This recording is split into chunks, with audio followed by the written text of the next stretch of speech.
ሰይጣን በሚሰራበት ቦታ ሁሉ ሃይማኖት እንዳይኖር ይፈልጋል። እግዚአብሔር እንዳይመለክ፣ ስሙ እንዳይጠራ፣ ስሙ እንዳይቀደስ፣ ስጋው እንዳይቆረስ፣ ደሙ እንዳይፈስ፣ እግዚአብሔር አመስጋኝ እንዳይመጣ ከሞተ በኋላ ምን ተስፋ አለው ብለን እናስባለን። ሰው ከወደቀ በኋላ ሰው ችግር ከገጠመው በኋላ ምን ሊያገኝ ይችላል ብለን በልባችን ተስፋችን ይሟጠጣል።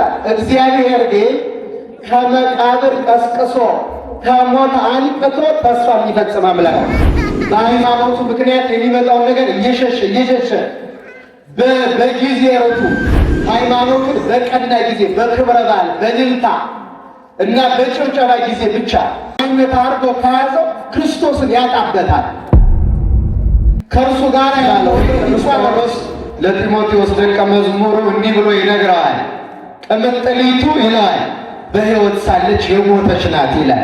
ስለሚበላው፣ ስለሚጠጣው፣ ስለሚለበሰው፣ ስለምታጌጥበት፣ ስለምተኛበት፣ ስለምትዝናናበት ብቻ ከሆነ ሞት ገጥሟታል።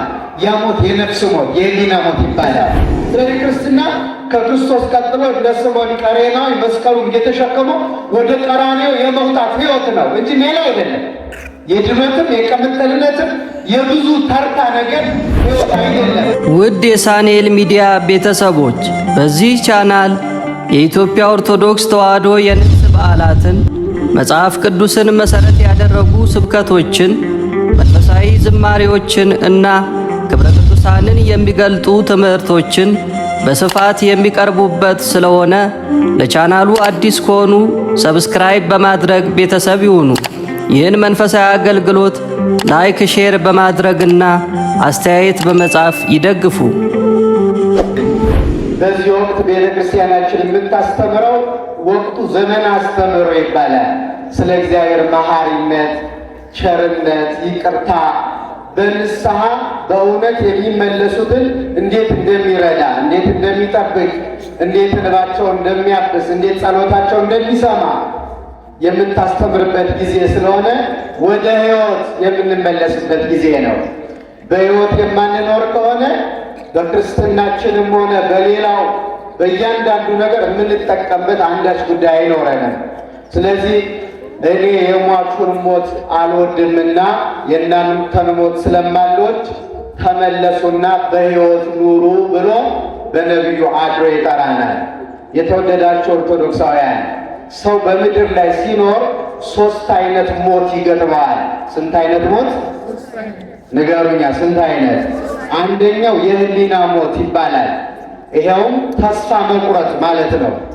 ሁለተኛው የሥጋ ሞት ይባላል። ይሄ ለማንም የሚቀር አይደለም። ሶስተኛው ደግሞ የነፍስ ሞት ይባላል። የነፍስ ሞት ደግሞ ከእግዚአብሔር መለየት ነው። ከማን መለየት ነው? ስለዚህ አንደኛው እንድትሞቱ አልፈልግም፣ ተመልሳችሁ በሕይወት ኑሩ ማለት ተስፋ የቆረጣችሁ ተስፋ ከመቁረጣችሁ ውጡ ማለት ነው። ተስፋ መቁረጥ ሞት ይባላል። እንዳንሰራ፣ እንዳንነሳ፣ ወደ እግዚአብሔር እንዳንገሰግስ፣ እግዚአብሔር ይምረናል እንዳንል የሚያደርግ መጥፎ በሽታ ነው። በተለይ በዚህ ዘመን በጣም ብዙ ሰው ተስፋ በመቁረጥ የተያዘበት ስለሆነ በጤናው ተስፋ የቆረጠ አለ፣ በኑሮው ተስፋ የቆረጠ አለ፣ በቤተ ክርስቲያን፣ በሀገር፣ በጎረቤት፣ በዘመድ፣ በእያንዳንዱ ነገር የቆረጠ አለ። ነገር ግን እግዚአብሔር ያለው ሃይማኖት ያለው ሰው መቼም ተስፋ ስለማይቆርጥ አምላካችን ተመለሱና ከሞት ወደ ሕይወት ኑ፣ ይሄ ማለት ተስፋ ከመቁረጥ ተስፋ ወዳለበት እግዚአብሔር ይረዳኛል ወደ ማለት ኑ ይለናል። አሁንም ቢሆን በሕይወታችን ውስጥ የጨለመውን ነገር ተስፋ የቆረጥንበትን ነገር ቀጥሎ ወደ ሕይወት ወደ ተስፋ እንዲያመጣን ቅዱስ ፈቃዱ ይሆንልን። በቅዱሳት መጻሕፍት ሐሳብ እግዚአብሔር አይሆንም፣ በሰዎች ሕሊና አይሆንም የተባለውን ነገር ሲፈጽመው ተመልክተናል። በብሉይ ኪዳን ዘመን እስራኤልን እንዲመራ የተመረጠው ነቢየ እግዚአብሔር ቅዱስ ሙሴ የእግዚአብሔርን መልክና ፊት ለማየት ምኞት ነበረውና አምላኩን ለመነው። ከዛ ጌታም እኔን አይቶ በሕይወት መቆየት የሚቻለው ፍጥረት ስለሌለ ማየት አትችልም ይለዋል። አንተን ካላየውማ ባለሟልነቴ ያንተ ወዳጅ መባሌ ምኑ ላይ ነው ይልና ሙሴ ያዝናል። የሙሴን ፈቃድ ለመፈጸም እግዚአብሔር ፊቴን አታየኝም፣ ነገር ግን ጀርባዬን ታየኛለህ አለው።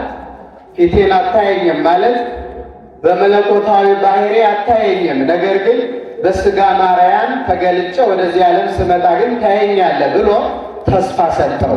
እግዚአብሔር ተስፋ ይሰጣል፣ ሳይፈጽም አይቀርም። ጊዜው ሊዘገይ ይችላል፣ ዛሬ አይሆን ይሆናል እንጂ እግዚአብሔር የማይፈጽመው ተስፋ የለም። በዚህ ዓለም ተስፋ የሰጡን ሰዎች ረስተውት ሊሆኑ ይችላሉ። ዘንግተውት ወይ አልቻሉ ይሆናል፣ አልተሳካላቸው ይሆናል። እግዚአብሔር ግን የሰጠውን ተስፋ መፈጸም የሚቻለው ሁሉን ማድረግ የሚችል አምላክ ነው፣ ይፈጽመዋል። ለዚህ ነው ቅዱስ ኤፍሬም የተባለ የቤተ ክርስቲያን አባት በውዳሴ ማርያም ድርሰቱ በምጽአቱ ቅዱስ በጽኑ ቀጠሮ መጥቶ አዳነን ይላል። በጽኑ ቀጠሮ 5500 ዘመን ሲፈጸም መጥቻ አድናችኋለሁ የሚል ተስፋ ሰጥቶ ነበረ። ያ ጊዜው ሲፈጸም ምንም ሰከንድ ሳያሳልፍ መጥቶ እንደዚህ ዓለም ቀጠሮ አስያዥ ሳይሆን በዚህ ዓለም ያለ ሰው ቀጠሮ ያስይዝና ቀን ጥሎኝ፣ ጠጅ አስክሮኝ፣ መንገድ ተዘጋግቶብኝ፣ አሞኝ፣ እንደዚህ ሆኜ፣ እንደዚህ ቸግሮኝ ብሎ ይዘገያል፣ ሊቀርም ይችላል። እርሱ ግን እመጣለሁ ባለበት ሰዓት የሰጠውን ተስፋ መጥቶ የፈጸመ ልዩ አምላክ ነው ያለን። ስለዚህ የሰጠውን ተስፋ ሳይፈጽም ስለማይቀር ለሙሴ ታየኛለህ፣ ከድንግል ተወልጄ ስመጣ ታየኛለህ አለው። ያ ተስፋ ሳይፈጸም ሙሴ ሞተ ይላል፣ ወደ መቃብር ገባ። አሁን አስቡ እንግዲህ ኦርቶዶክሳውያን፣ ሰው ከሞተ በኋላ ምን ተስፋ አለው ብለን እናስባለን? ሰው ከወደቀ በኋላ፣ ሰው ችግር ከገጠመው በኋላ ምን ሊያገኝ ይችላል ብለን በልባችን ተስፋችን ይሟጠጣል። እግዚአብሔር ግን ከመቃብር ቀስቅሶ ከሞት አንቅቶ ተስፋ የሚፈጽም አምላክ ነው። ጊዜው ሲደርስ ወደ ደብረ ታቦር ተራራ ወጣ። ሙሴን ከሙታን መንደር ጠራው እና ክብሩን አሳየው። ታየኛለህ ብሎት ነበረ። አይ እንግዲህ ሙቷል ምን ያደርግለታል ሳይል ከመቃብር ጠርቶ ግርማው የመጣበትን ዓላማ ለሙሴ ገለጸለት። ስለዚህ እግዚአብሔር ከመቃብር ቀስቅሶ፣ መቃብር የተባለ በጣም ብዙ ሕይወት ይኖራል። በቃ ከዚህ በኋላ እንደተቀበረ እንደሞተ ሰው ይቆጠር የኔ ሕይወት ያልነው ይኖራል። ልክ በመቃብር ያሉ ሙታን እንደማይሰሙ እንደማያስቡ ነፍሳቸው እንደተለየች እንደዚህ የኔ ሕይወት አንቅቶለታል፣ አፈር ተጭኖታል፣ ድንጋይ ወድቆበታል፣ ነፍስ ተለይቶታል ባልነው ሕይወት ውስጥ እግዚአብሔር ተስፋ የሚቀጥል አምላክ ነው። ስለዚህ በሕይወታችን ውስጥ የተቆረጡ የሚመስሉትን ቀጥሎ በእኛ ሕይወት ተአምሩን እንዲገልጽ ቅዱስ ፈቃዱ ይሆንልን። አንደኛው ሞት ይሄ ነው፣ ሞተ ህሊና። ተስፋ መቁረጥ የህሊና ሞት ነው። ስለዚህ እንዲህ የሆነ ሰው መጾም ይከብደዋል፣ መጸለይ ይከብደዋል፣ መስገድ ይከብደዋል፣ ንስሐ መግባት መቁረብ ይከብደዋል። ምክንያቱም ተስፋ ስለቆረጠ እግዚአብሔር እኔ በብሩህ ገጽ እንዴት ሊቀበለኝ ይችላል? ሊያቀርበኝ ይችላል፣ ሊምረኝ ይችላል፣ ይቅር ሊለኝ የቀድሞ ጸጋዬ ሊመልስልኝ ይችላል ብሎ ያስባል። እና መድኃኔዓለም ክርስቲያኖች ተስፋ ከመቁረጥ ይሰውረን። የመጨረሻው ሞት እሱ ስለሆነ የሥጋ ሞት ለማንም አይቀርም። አይደለም ለእኛ የእኛን ሥጋ ለተዋሃደው ለአምላካችን ለክርስቶስ እንኳን የቀረ ነገር አይደለም። ለእናቱ እንኳን የቀረ አይደለም። አስገራሚ አይደለም። በምድር ላይ በሥጋ ዘላለም ልንኖር አንችልም። ግን ትልቁ ምንፈራው ሞት የትኛው ነው? ሕይወት የሚያሳጣን ከተባለ የህሊና ሞት። የህሊና ሞት የገጠመው ሰው ደግሞ የነፍስ ሞት ይገጥመዋል። ማለትም በህሊናው ከሞተ ተስፋ የለውም፣ አይነቃቃም፣ ለጽድቅ አይበረታም። ስለዚህ ምን ይገጥመዋል?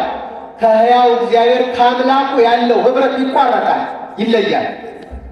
እዚያ እኮ ነው የመጀመሪያው ሰው አባታችን አዳም የህሊና ሞት ስለገጠመው፣ ማለትም ዕፀ በለስን አትብሉ ያለን አምላክ እንዳንሆንበት ነው የሚለውን የሰይጣን ምክር በተቀበለ ጊዜ በህሊናው ሞት ገጠመው። ሲገጥመው ከእግዚአብሔር ጋር ያለው አንድነት ተቋረጠ፣ የነፍስ ሞት ገጠመው። በክብር ከሚኖርባት ከገነት ወጣ፣ ጸጋው ክብሩ ተገፈፈ። ሞተ ህሊና በጣም ከባድ ነገር ነው ክርስቲያኖች። ከሁሉ አስቀድሞ ቀድሞ የሚመጣ ሞት የሚባለው ሞተ ህሊና ነው። ከሁለተኛው አሁን ሰው በስጋ ከሞተ በኋላ በመቃብር ያሉ ሙታን ድምፁን የሚሰሙበት ጊዜ ይመጣል ተብሎ በነቢያት እንደተነገረው ሙታን ይነሳል። ከዚያ በፊት ግን ሰው የሚነሳት ደግሞ ሌላ ትንሣኤ አለች። እሷ ምንድን ናት ከተባለ የህሊና ትንሣኤ። የህሊና ሞት እንዳለ ሁሉ የህሊና ትንሣኤ አለ። የህሊና ትንሣኤ በተስፋ በመጾም በመጸለይ በመስገድ በመቁረብ በጎን ነገር በማድረግ የምንነሳ ትንሣኤ ናት። ስለዚህ አምላካችን ምን አለ? ተመለሱና በሕይወት ኑሩ ነው ያለ። ከሞት ውጡ፣ ተስፋ ከመቁረጥ ውጡ። ከዚሁ ጋር የሚያያዘው ክርስቲያኖች በክርስትናው ዓለም ትክክለኛው ሞት የሚባለው አንደኛ ተስፋ መቁረጥ ነው። ሁለተኛው በቅምጥልነት መኖር፣ መብላት፣ መጠጣት፣ መተኛት፣ መዝናናት፣ ስጋዊ ነገሮችን ብቻ ማድረግ ሞት ይባላል። ቅዱስ ጳውሎስ ለጢሞቴዎስ ደቀ መዝሙሩ እንዲህ ብሎ ይነግረዋል። ቅምጥሊቱ ይለዋል በሕይወት ሳለች የሞተች ናት ይላል። በሕይወት ሳለች ምን ያለች ናት? በስጋ አለች ግን ሙታለች። የምታስበው ስለሌለው፣ ስለሚበላው፣ ስለሚጠጣው፣ ስለሚለበሰው፣ ስለምታጌጥበት፣ ስለምተኛበት፣ ስለምትዝናናበት ብቻ ከሆነ ሞት ገጥሟታል። ያ ሞት የነፍስ ሞት፣ የህሊና ሞት ይባላል። ስለዚህ ሰው ከጽድቅ ሲለይ በኃጢአት ሲጸና ሞት ይገጥመዋል ማለት ነው። የተወደዳቸው ኦርቶዶክሳውያን፣ ስለዚህ አምላካችን በነቢዩ በሕዝቅኤል አድሮ ተመልሰን ከስንፍና ከቅምጥልነት ስለ ሥጋ ብቻ ከማሰብ ከድሎት ተስፋ ከመቁረጥ በኃጢአት ጸንቶ ከመኖር ተመልሰን በሕይወት እንድንኖር አምላካችን ይጠራናል። ስለዚህ ይህን ጥሪ ሰምተን ከልባችን ወደ ቤቱ እንድንገሰገስ ልባችን መድኃኔዓለም ይክፈትልን። እንደምታውቁት ነው ያለንበት ጊዜ አስጨናቂ ነው። ክርስትና እንደ ወርቅ በእሳት የሚፈተንበት ከባድ ጊዜ ነው። ስለዚህ በዚህ ሰዓት መመለስ ይጠይቃል፣ በሕይወት መኖር ማለት ነው። የተወደዳቸው ኦርቶዶክሳውያን፣ አንድ የቤተ ክርስቲያን አባት በሕይወት ስለመኖር አንድ የሚያስገርም ትምህርት አንስቷል። ይህ አባት ቅዱስ አቡሊዲስ ይባላል እና ምን ይላል? ሰዎች ሞት እንዳይገጥማቸው በሕይወት እንዲኖሩ የእግዚአብሔር ቸርነት በእነሱ እንዲገለጽ በሕይወታቸው 4 ነገሮችን መጠበቅ አለባቸው ይላል። ስንት ነገሮችን? ንገሩኛ። 4 ነገሮችን። ሰው በተለያየ ምክንያት ሊሞት ይችላል። ነፍሱ ከስጋው ልትለይ ትችላለች። ሞት ሊገጥመው ይችላል። ግን በዋናነት ለሞት የሚያበቁ ሁኔታዎች 4 ናቸው ይላል ይህ አባት። እነዚህ የሰውነት ክፍሎቹ ከተጎዱ ሰውየው በሕይወት መቆየት አይችልም ይላል። አሁን ልብ ብላችሁ ስሙ። አንደኛ ይልና ሰው እጁንና እግሩን ተቆርጦ ሌላውንም አካሉ ጎሎበት በሕይወት ሊኖር ይችላል ይልና አንገቱ ከተቆረጠበት ግን መኖር አይችልም በሕይወት ይላል። ምኑ ከተቆረጠ? አሁን በስንክሳራችንን ሰማዕታቱ ብዙ መከራ ሲቀበሉ ይቆዩና የመጨረሻው አንገታቸውን በሰይፍ ቆርጠው ነው ሕይወታቸው እንዲያልፍ የሚያደርጓቸው ማለት ነው። እና የመጨረሻው እሱ ነው። ስለዚህ የመጀመሪያው አንገት ነው ማለት ነው። የሕይወት በሕይወት የመቆያው አንዱ መንገድ አንገት ነው። እሱ ካለ ሰው በሕይወት መቀጠል ይችላል። እሱ ከሌለ ግን በሕይወት መቀጠል አይችልም። እያነሳ ነው ያለነው ክርስቲያኖች በሕይወት ስለመኖር ነው። ከሞት ስለማምለጥ ነው። ተመልሶ በሕይወት ስለመኖር እየተነጋገርን ነው እና በስጋችን የሆነ አካላችን ሲጎዳ ለሞት እንበቃለን። ታውቃላችሁ፣ አንደኛው እሱ ነው። አንገት ከሌለው ወይም አንገቱ ከተቆረጠ የራስና የሌላው አካል ግንኙነት ይቋረጣል። ስለዚህ ይህ ሰው በሕይወት መቀጠል አይችልም። ታውቃላችሁ፣ የአንገት ህመም በጣም ከባድ ነው። ሰው አንገቱን ሲታመም ወደ ግራ ማየት አይችልም፣ ወደ ቀኝ ማየት አይችልም፣ ወደ ኋላ ማየት አይችልም። ዝም ብሎ ነው ቀጥ የሚለው። እግዚአብሔር ከእንዲህ ያለ ህመም ይጠብቀን። በጣም ከባድ ነው። የተወለዱ ሕፃናትን ከሁሉ አስቀድሞ እንዳይጎዳ የምንጠነቀቅላቸው ምናቸውን ነው? ደህና አደራችሁ? ይሰማል የምለው ግን ምናቸው እንዳይጎዳ አንገታቸው። አንገታቸው ከተቀጨ ሌላው አካላቸው ፋንክሽናል መሆን ስለማይችል አንገታቸውን አደራ ነው የሚባለው። ስለዚህ ይህ ሰው አንዱ ሊጠበቅ የሚገባው የሰውነት ክፍሉ አንገቱ ነው። በሃይማኖታችንም የክርስትናችን ምልክት የሆነው ማተብ የሚታሰረው ምናችን ላይ ነው? መስቀሉን የምናደርገው አንገታችን ላይ ነው። ይሄ ትልቅ ቦታ ነው በሕይወታችን ውስጥ አንገታችን። ስለዚህ አንደኛው እርሱ ነው። እኛ ይህም አባት ቅዱስ አቡሊዲስ ያልኳችሁ ስለ ሰውነታችን ክፍል እንዳንድ ሐኪም ለማስተማር ብቻ አይደለም ይህን ቃል ያመጣው፣ መንፈሳዊ ትርጉም አለው። በክርስትና ዓለም ደግሞ በነፍሱ ደግሞ አንድ ሰው ሃይማኖቱ ከተጎዳ በሕይወት መኖር አይችልም። ስለዚህ በቅዱሳት መጻሕፍት ትርጓሜ በዚህ አባት ትርጓሜ አንገት የተባለው ሃይማኖት ነው። ስለዚህ ሰው ሌላ ብዙ ነገር ሊያጣ ይችላል። ሀብቱን፣ ንብረቱን፣ ወገኖቹን፣ ዘመዶቹን፣ ሀገሩን፣ ርስቱን ሊያጣ ይችላል። ሃይማኖቱን ካጣ ግን በነፍሱ ፍጹም ተጎድቷል። ለዚህ ነው በየዘመናቱ ብዙ ክርስቲያኖች በሃይማኖታቸው ምክንያት መከራ ሲቀበሉ ታያላችሁ። ለምንድን ነው የሚሞቱት ግን? ለምንድን ነው አንገታቸው የሚቆረጠው? ለምን አካላቸው ይጎላል? ሀብታቸው ለምን ይወድማል? አገር ጥለው ለምን ይሰደዳሉ ስትሉ መልሱ ምንድን ነው? ሌላውን ሁሉ አጥተው በሕይወት መኖር ይቻላቸዋል። ሃይማኖትን አጥቶ ግን በሕይወት መኖር ስለማይቻል ከሃይማኖት ተለይቶ በሥጋ ሕይወት ከመኖር ከነ ሃይማኖት በክብር በሰማዕትነት ማረፍ ትልቅ ክብር ስለሆነ መሞትን ይመርጡታል ማለት ነው። አባቶቻችን፣ እናቶቻችን በእኛም ዘመን ያሉ ክርስቲያኖች ቀድሞም የነበሩ ይህንን ይመርጡታል። ስለዚህ ኦርቶዶክሳውያን ሃይማኖት አንገት ነው። አንገት በራስና በሌላው አካል መካከል ያለውን ግንኙነት ድልድይ ሆኖ እንደሚያስኬደው ራስ የተባለው ክርስቶስ ነው። ቅዱስ ጳውሎስ ክርስቶስ የቤተ ክርስቲያን ራስ ነው ይላል። የቤተ ክርስቲያን ማለት የኛ ማለት ነው፣ የምዕመናን ኅብረት። የሁላችን ራስ ማን ነው? መድኃኔዓለም። የሁላችን የበላይ የሁላችን ከፍተኛው አካል ክርስትናችን ቤተክርስቲያናችን የሚመራው ክርስቶስ ነው። ስለዚህ በክርስቶስና በእኛ መካከል ያለውን ኅብረት አንድ የሚያደርገው ሃይማኖት ነው። ለምሳሌ የነቢያትና የኛ፣ የሐዋርያትና የኛ፣ የሰማዕታትና የኛ፣ የጻድቃንና የኛ፣ የደናግል የመነኮሳትና የኛ፣ የመላእክትና የኛ፣ የቅዱሳን ሁሉ ሃይማኖትና የኛ ሃይማኖት አንድ ነው። ይህንን ኅብረት ከክርስቶስ ከራሱ ጋር የሚያገናኘው ድልድይ ሃይማኖት ይባላል። ሃይማኖት ከሌለ ያለ ሃይማኖት እግዚአብሔርን ደስ ማሰኘት አይቻልም። ሳያምኑ ቢጾሙት፣ ሳያምኑ ቢጸልዩ፣ ሳያምኑ በጎ እሰራለሁ ቢሉ፣ በትክክለኛ ሃይማኖት ሳይጸኑ ይህን ሁሉ አደርጋለሁ ቢሉ ከንቱ ኪሳራ ነው። ስለዚህ ሃይማኖት አንገት ነው፣ ድልድይ ነው። ያለ ሃይማኖት ምንም ልናደርግ አንችልም። ቅዱስ ዮሐንስ አፈወርቅ በድርሳኑ ሃይማኖት መሰረት ነው ይላል። ሌሎቹ ጣራና ግድግዳ ናቸው ይላል። መሰረት ነው ማለት ቤት የሚጸናው በመሰረት ነው። መሰረት የሌለው ቤት ነፋስ ሲመጣ፣ ጎርፍ ሲመጣ ይወድቃል። ሃይማኖትም የሌለው ክርስትና በትክክል የሥላሴን አንድነት ሦስትነት፣ የእመቤታችንን ወላዲተ አምላክነት፣ ቃል ኪዳን አማላጅነት፣ የቅዱሳንን ተራዳይነት ሳያምኑ ሳይረዱ የሚኖሩበት ክርስትና በጣም አደገኛ ነው። ስለዚህ አንገቱን እንደተቆረጠ ሰው ማለት ነው ሃይማኖት የሌለው ሰው ማለት ነው። የማያምን ሰው ሃይማኖት ደግሞ በምድራችን ላይ ተዋደን ተከባብረን እንኖራለን። የምንጠላው ምንም አይነት አካል የለም። ሃይማኖት ግን አንድ ነው፣ ብዙ ሊሆን አይችልም። እግዚአብሔር ስንት ነው?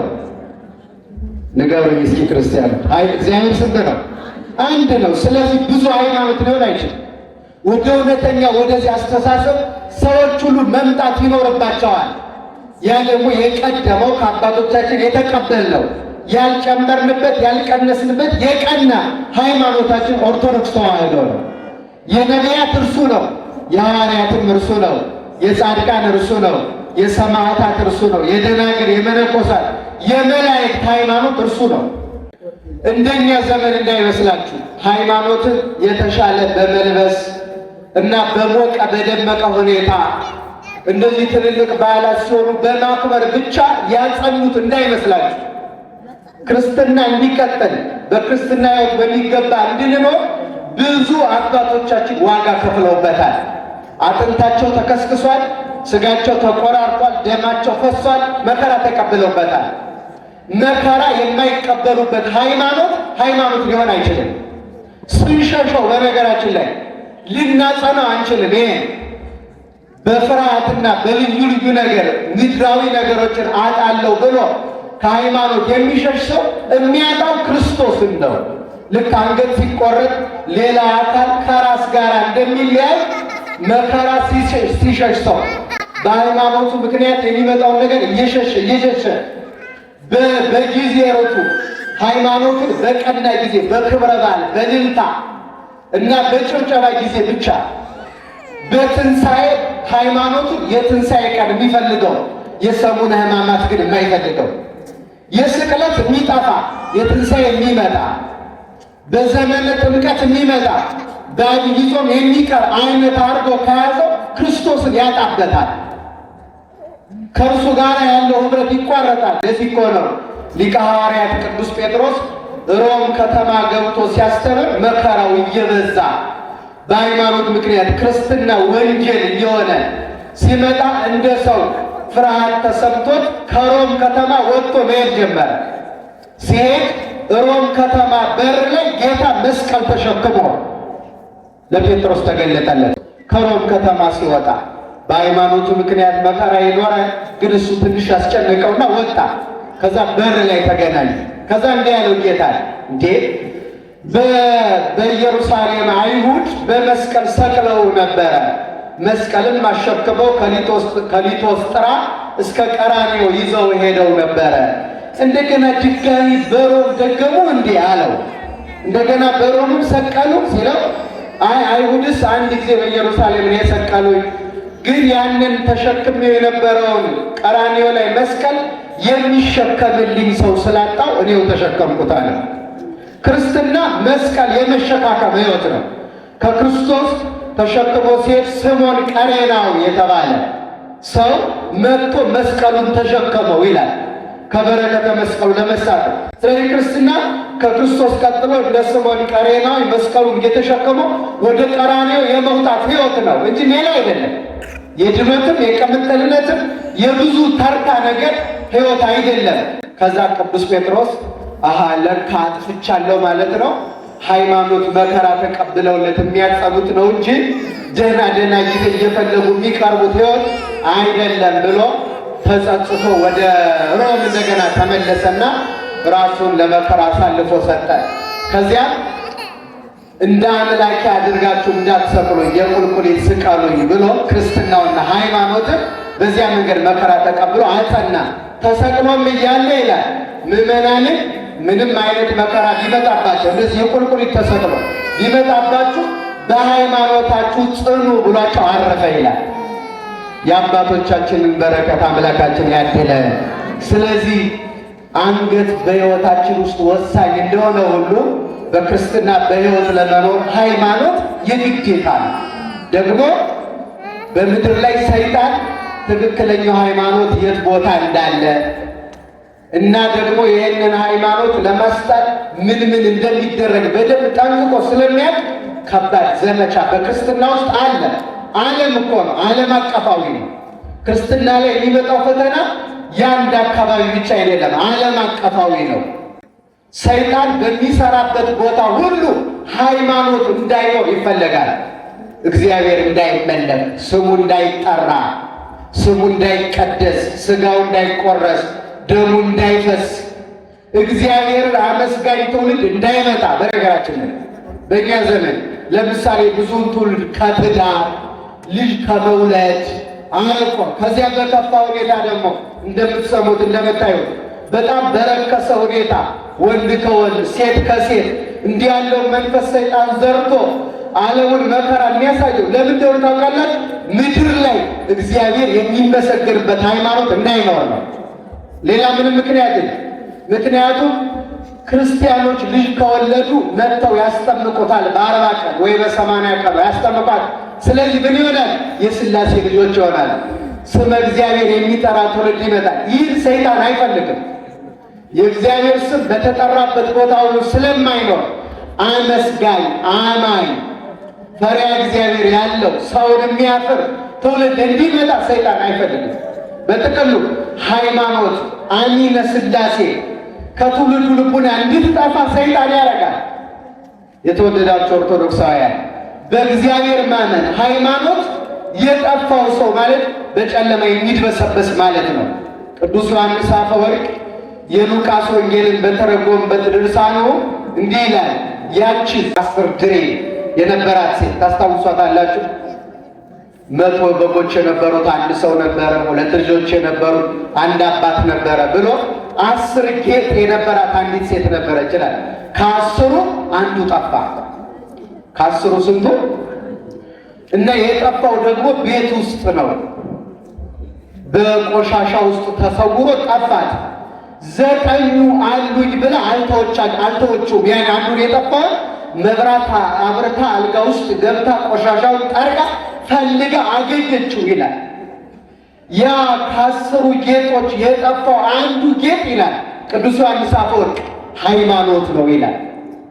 ሌላ አለኝ ብላ ሌላው ጉዳይ አለኝ ብላ አልተወችውም። ቤተ ክርስቲያን እግዚአብሔር የሚመሰገንበት የአንዱን ወርቅ ያን ጌጥ ሃይማኖት ጌጥ ነው። ሃይማኖት ክብር ነው። ሃይማኖት ሞገስ ነው።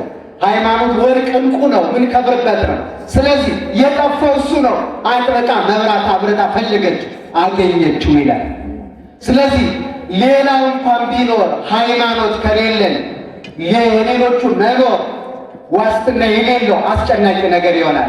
አብረታ ነው የፈለገችው። በእኛም ዘመን ትልቅ ጌጥ የጠፋቸው ሰዎች አሉ። ትልቅ ወርቅ ጠፍቷቸው መከራ የሚያዩ የሚድበሰበሱ የት ነው ያለው የሚሉ ትክክለኛው ሃይማኖት ጠፍቷቸው መከራ የሚያዩ አሉ። ልባቸውን አብርተው በልባቸው ብርሃን ያን የጠፋቸውን ሃይማኖት ፈልገው እንዲያገኙት መድኃኔዓለም ይርዳቸው። አባቶቻችን ፈልገው አግኝተውታል። አብርሃም ብዙ ነገር ሞከረ። በነፋስ፣ በፀሐይ፣ በባህር በመሳሰሉት አምልኮ ይሄ ነው አምላክ ብሎ ፈለገው፣ አጣው። ከዚያ ግን ምን አለ? የፀሐይ አምላክ ራስን ግለጥልኝ አለ። እዛ አብርሃም ብሎ ጠራው። ስለዚህ ያንን የፀሐይን አምላክ ተገልጦለት አብርሃም ለሃይማኖት ለማመን በቃ። እነ ሙሴ ጸሊም ኃጢአት ሲሰሩ የነበሩ ብዙ አይነት ስራዎችን ሊሰሩ የነበሩ በስነ ፍጥረት ተመራምረው እግዚአብሔርን ያንን ሃይማኖት ፈልገው አግኝተውታል። እኛን በፍጹም ቸርነቱ በዚህ ሃይማኖት እንድንኖር እንድንጸና የረዳን መድኃኔዓለም ስሙ የተመሰገነ ይሁን። ስለዚህ ክርስቲያኖች በሕይወት ለመኖር ምናችንን ጠብቅ? እስኪ በአንድ ድምፅ በሕይወት ለመኖር ምናችንን? ሃይማኖት ምን ስለሆነ? አንገት ነው። አንገት ከተቆረጠ ሕይወት የለም። ሃይማኖት ከሌለ እምነት የለም፣ ክርስትና የለም። ከእግዚአብሔር ጋር ያለን ኅብረት ይቋረጣል ፈጽሞ። ያለ ሃይማኖት ግን ምንም ማድረግ አይቻልም። የቀደሙት አባቶቻችን በሃይማኖት ቅድም እንዳልኳችሁ አብርሃም ልጁን ወደ ተራራ ሊሰዋ ይዞ የወጣው በሃይማኖት ነው። በሃይማኖት ነው። ሳራ በ90 ዓመቷ ኤልሳቤጥ በ90 ዓመቷ ልጅ የወለዱት በሃይማኖት ምክንያት ነው። ኖህ መርከብ ሰርቶ ዓለም ሁሉ ሲጠፋ እሱ የዳነው በሃይማኖት ነው። ያለ ሃይማኖት ድህነት የለም። የመጀመሪያው ለዚህ ነው ጌታ በወንጌል ሲያስተምር ያመነ የተጠመቀ ይድናል ነው ያለ። ቅዱስ ጳውሎስ እንዳለ እስመ ተሐነጽክሙ ዲበ መሰረተ ነቢያት ወሐዋርያት፣ በነቢያትና በሐዋርያት መሰረት ላይ ታንጻችኋል ነው የሚለው። የነቢያትና የሐዋርያት መሰረት ምንድን ነው ከተባለ ሃይማኖት እኮ ነው። ሃይማኖት ነው። የነቢያት ሃይማኖት ሁለቱን የሚያገናኘው የማዕዘኑ ራስ ግን ክርስቶስ ነው ይላል ቅዱስ ጳውሎስ። የነቢያትን ትንቢት የሐዋርያትን ስብከት፣ ትንቢተ ነቢያትን ስብከተ ሐዋርያትን ያገናኘው የመካከሉ እግዚአብሔር ነው፣ ኢየሱስ ክርስቶስ ነው። ስለዚህ በዚህ ሃይማኖት መጽናት ልጆቻችንም እኛም በዚህ ሃይማኖት የሚከፈለውን ከፍለን ጸንተን ኖረን ከብረንበት እንድንኖር አምላካችን በቸርነቱ ይርዳል። መኖር የሚቻለው በሃይማኖት ስንኖር ነው። ሌላው ነገር ሁሉ ያልፋል። ቁሳቁሱ ያልፋል፣ ሕይወት ያልፋል፣ ኑሮ ያልፋል፣ ቤትም ያልፋል፣ ስልጣንም ክብርም ሞገስም ያልፋል። የማያልፈው በእግዚአብሔር ላይ ያለን እምነት ነው። ሌላው ሁሉ በእሱ ፊት ሞገስ ሆኖ ሊቆም አይችልም ፈጽሞ።